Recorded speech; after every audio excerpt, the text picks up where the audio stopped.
and we found a little hole, and there was a guy in there counting money who ran off. Like, literally, this is so alarming. Look, guys, there's literally a secret hole. We need to get off here. I'm not gonna speak much. We need to run out of here because we don't feel safe right now.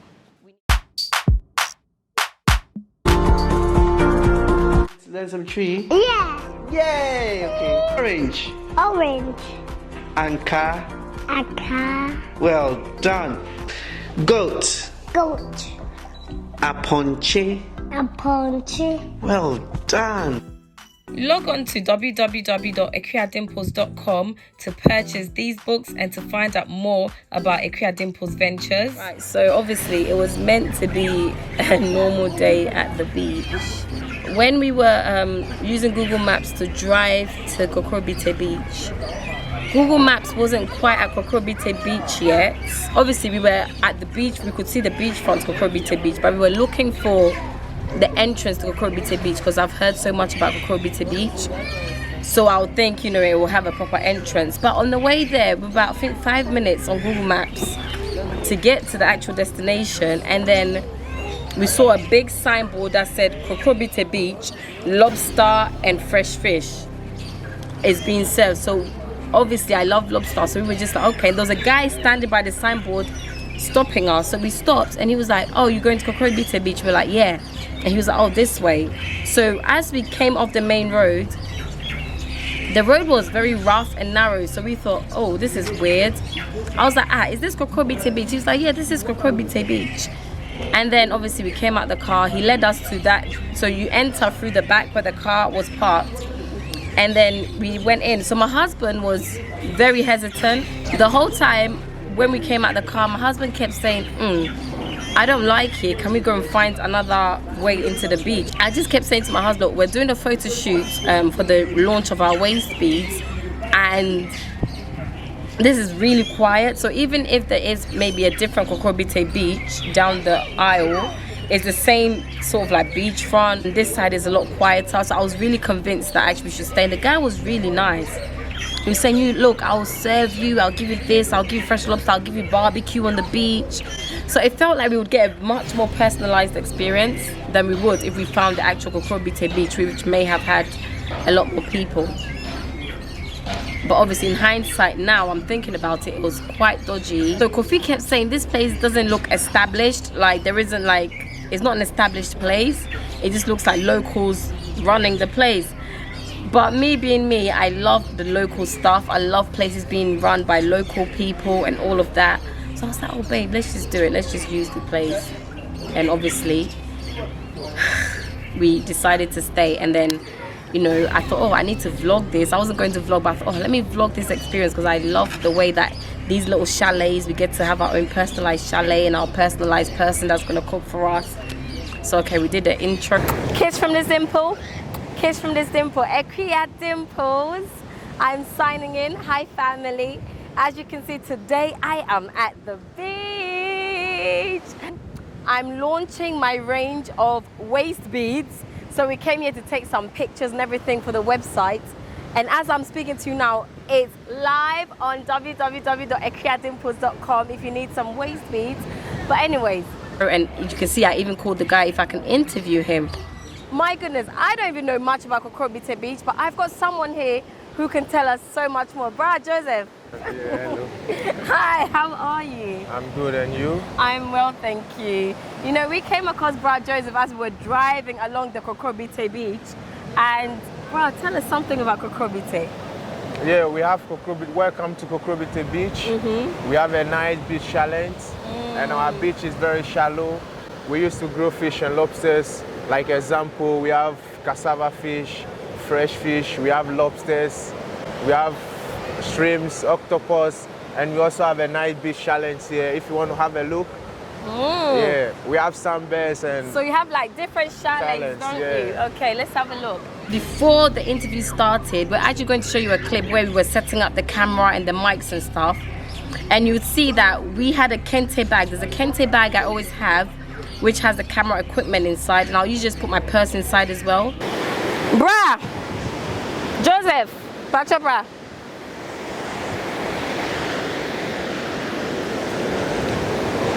Me won't. I am here videos on YouTube. So I'm gonna vlog our day. And you know what I do? What do you do? I teach African drumming and dancing. Is it? With tourists to many places. You can follow me on Instagram. Okay, that's nice. Yeah. So I'm gonna vlog our day. So I'm about to start, but what I can do is I can start with you. You can tell us a little bit about the beach, the chalet. You can leave your number. People might call you if they come to Ghana. Yeah.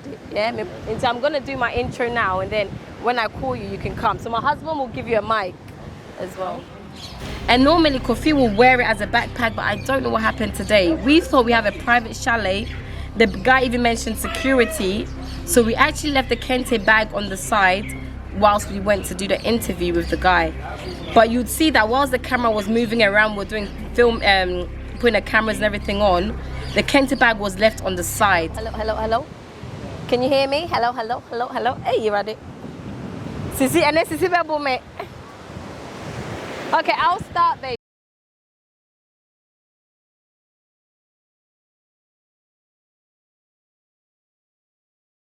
And that's the side that you would later see that there's a secret hole that leads to that side of the chalet where you can actually just simply slide your hand through. Like the actual woven, they've woven these chalets, the leaves they use to weave, that side is broken, but it's nicely closed. But the moment you put your hand through, it just opens. And that's where they've put a bench. Cleverly, the chalet where you can sit or put your stuff, the bench, that's the side with the secret entrance from the car park leading to. That's the same side with the broken mesh. Guys, literally, I never give bad press on Ghana, but we've been busy taking pictures, filming the waist bead stuff I was talking about. And the woman next to us in the chalet said her money had been stolen. All of that, she moved out of there. So we're thinking we're okay. I opened my purse, come and take money out, and we've been stolen. Our money's been stolen. So my husband, Kofi, who came walking around looking, and we found a little hole, and there was a guy in there counting money who ran off. Like, literally, this is so alarming. Look, guys, there's literally a secret hole they use to get through, and they get to the other side of our things, and then they steal our stuff. But we need to get off here. I'm not gonna speak much. We need to run out of here because we don't feel safe right now. We need to go, babe. Let's go. Let's go get our stuff.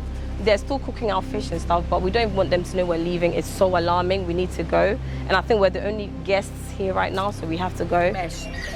Now when I think about it, I know it was all organized, and these are organized criminals who lure people from the main roads that they know are going to the actual main Kokrobite beach, and they clearly just lure you in just to steal from you.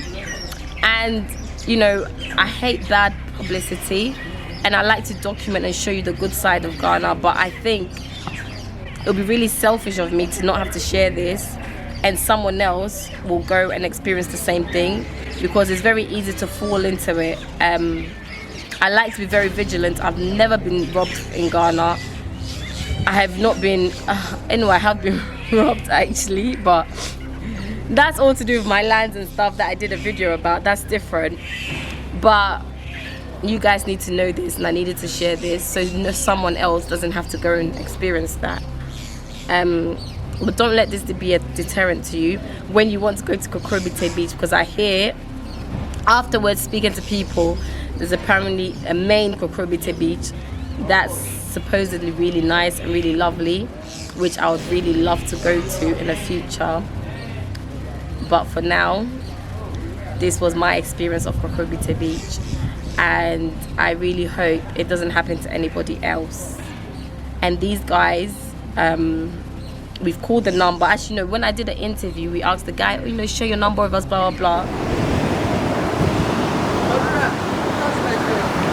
Wow, so these are the chalets? Yes, please. Do you know what this reminds me of? You know, back in the days, Christmas. Yeah. In Akua, we all build these little... We put flowers and... Yes, this is nice, okay. And this where you can see it, this is the porch, and this is the changing room as well. These chalets are literally like a self-contained house. Yeah, it's like a privacy. This is the changing room here, and this is the parking place. Okay. Yeah. So each chalet comes with its own car park and spaces and everything. Yeah, so when you have a park like this, we close the gate, so it's like a privacy. So how often do people come here then? Because I'm here today and it's really calm and peaceful. Yeah, because it's very privately, so people like to come here. When you are here, you get peace of mind. We have a nice sun, we have some bed where you can relax and everything, and the beach is also shallow. And we have good securities, and everything is safe. Wow, So everybody is welcome to Kokrobite Beach. So how much is it for one of these chalets? Like for an hour, we take 50 cedis for an hour. But when it's your first time, you just come and use the place. When you're about to go, then you just give something. Wow, that's really nice. Yeah. Wow. So can I have your number so next time I want to come? Because I wasn't expecting this today, but I'm like, this is something I can come to regularly because my family can remain contained and still have access to the beachfront. No, okay, no problem. I can give you my number if you like. Okay, what's your number? Maybe someone here wants it Yeah, too. my number is... Wow. Yeah. So today, what can I expect here? Because you are our host, we're in your chalet.